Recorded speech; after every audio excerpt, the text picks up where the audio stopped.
This is not just a story. This is the beginning of a nation. Before flags, before borders, before the word America was ever whispered. Let the fire keep you company. Let the storm sing outside. Let your mind travel back across time, across ice, across memory, to where it all began.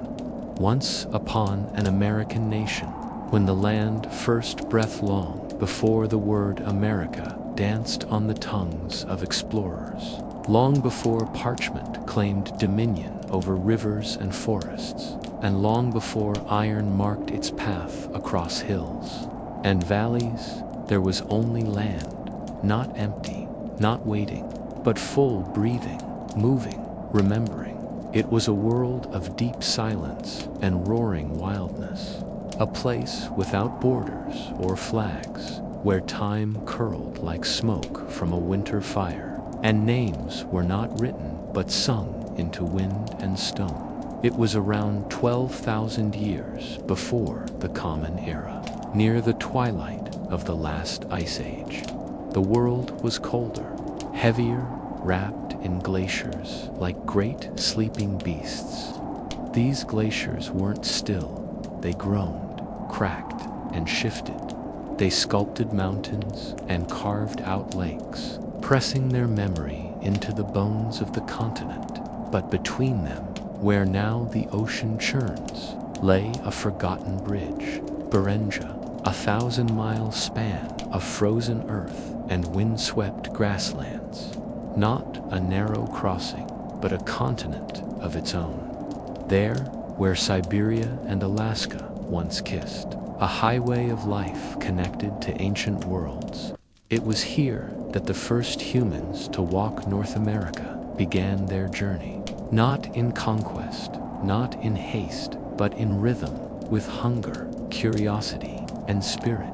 They were the Paleo-Americans, wrapped in hides, their skin weathered by wind and snow. They followed herds across the tundra, mammoths with curling tusks, reindeer, like ghosts in the distance, giant bison that snorted clouds into frigid air. They carried spears tipped with obsidian, fire cupped in stone bowls, and memory passed in song. Their footprints, pressed into soft snow, would be erased by wind, but their story was just beginning. They came from the northeastern Asia over many generations. Some lingered in Beringia for thousands of years. This was no barren exile. The Beringian standstill, as science calls it, was home, a realm between worlds, a waiting room of time.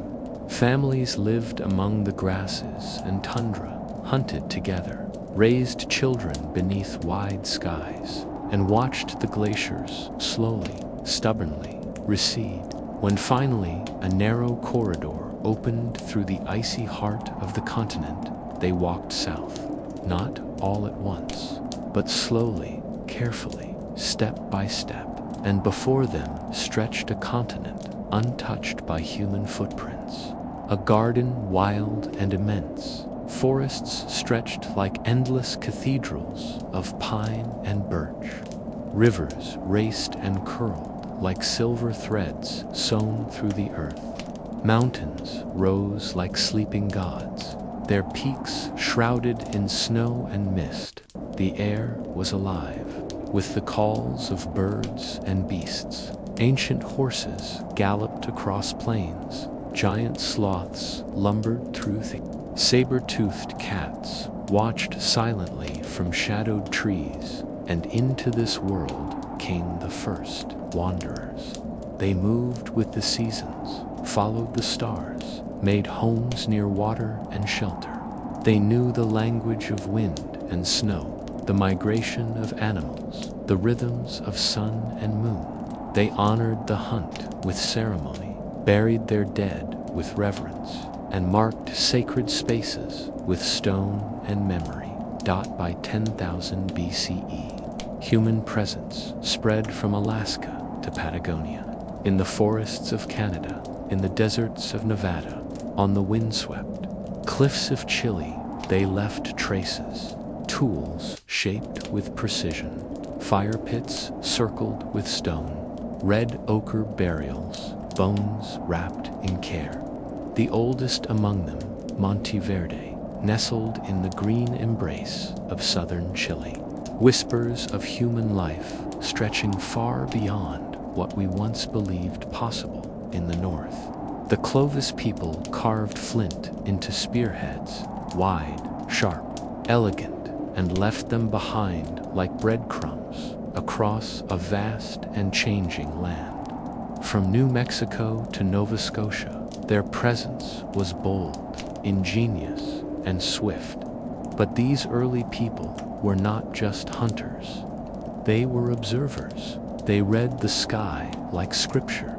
They noticed the first frost, the blooming of flowers, the return of birds each spring. They watched as the mammoths disappeared, as the forests crept north, as new creatures arrived, and others faded into the bones of memory, and they adapted. They did not leave scrolls or written records, but they carved truth into the land. Their legacy would blossom into cultures, into thousands of languages, songs, and ceremonies, into councils and kivas, mounds and medicine wheels, and into something else, something older than politics or empire, a reverence for the living. Earth.uc. To the descendants of those first wanderers, the indigenous peoples of this land, there was never a beginning in the way. Western thought would later insist there was no singular moment of arrival. There was only emergence. The land was not new. It was known. It was sacred to the Haudenosaunee, the Iroquois. The story begins not on Earth, but in the sky world, where a woman fell through a hole beneath a celestial tree. She fell, but birds caught her, and animals gathered to create land on the back of a turtle. She danced upon the mud, and the earth was born. They say that Turtle still carries us, Turtle Island, and her breath is the wind we feel on warm mornings to the Hopi.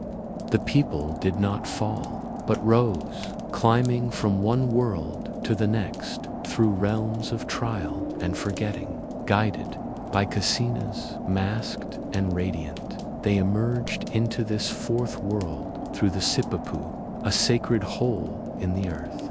They were told, live simply, honor the land, and remember your purpose to the Lakota. Their origin is in the heart of the Black Hills, the Pahasapa, their inside wind cave. The first people waited underground until it was time. When they emerged, the white buffalo calf woman appeared, bringing with her the sacred pipe, a covenant of balance, humility, and prayer. In the Northwest, the Chinook tell of Coyote, the divine trickster who shaped rivers with his tail and scattered fire like stars. Coyotes' tales are not always wise, but they are always true, for they show that creation is messy, wild, and sacred. The Ojibwe remember Nanabozo, who walked the earth, named the animals, and gave the people wild rice, manuman, a sacred food that still nourishes body and spirit. Each nation, from the Tlingit in Alaska to the Zuni in the deserts, carries stories not as metaphor, but as memory. Their myths are geography. Their cosmology is ecology. Their stories do not ask to be believed. They ask to be listened to. Because the land itself is a relative. The mountain is grandfather, the river auntie, the bear is brother, the corn sister. Every stone, every stream, every gust of wind carries voice, meaning, and life. And through that reverence, entire civilizations rose. In the Mississippi Valley stood Cahokia, a city of 20,000, grander than London in its day. Mounds aligned with stars, solar calendars tracked the heavens, and plazas held dances and diplomacy. in the southwest. The Pueblos built cities into canyon walls, places like Mesa Verde and Chaco Canyon, where windows aligned to capture solstice light. Their buildings were not just shelters, they were prayers. The Haudenosaunee Confederacy, the great law of peace, united 5, later 6, nations in a participatory democracy that would echo into the very bones of the U.S. Constitution. Over 600 nations thrived long before 1600, with trade routes stretching for thousands of miles, with governments, languages, and spiritual systems deeper than any arriving empire. They traded not only goods, obsidian, copper, salt, but ideas, ceremonies, and dreams. And everything was done with balance in mind, balance with land, with spirit, with each other. Children were taught to offer thanks before harvesting a plant, to speak to the deer before the hunt, to return tobacco to the earth when asking for guidance. Ceremony wasn't separate from life, it was life. And then a new wind came from across the sea. Sails rose like teeth on the horizon. With them came strangers who saw no sacred land, only property, no relatives, only resources. They brought crosses, cannons, maps, and a belief that their stories were the first stories worth telling. But what they didn't understand was this: they had not discovered a new world. They had arrived in the middle of one, a symphony already centuries deep, a story already told in wind, water, and stone. They walked through forests, unaware of the ancient trails beneath their feet. They crossed rivers, blind to the fish traps set by hands now buried in memory. They found fields, not realizing they had been tended, corn, beans, and squash planted together, each feeding the other in sacred unity. And though many tried to silence the voices of this land, the stories were never lost.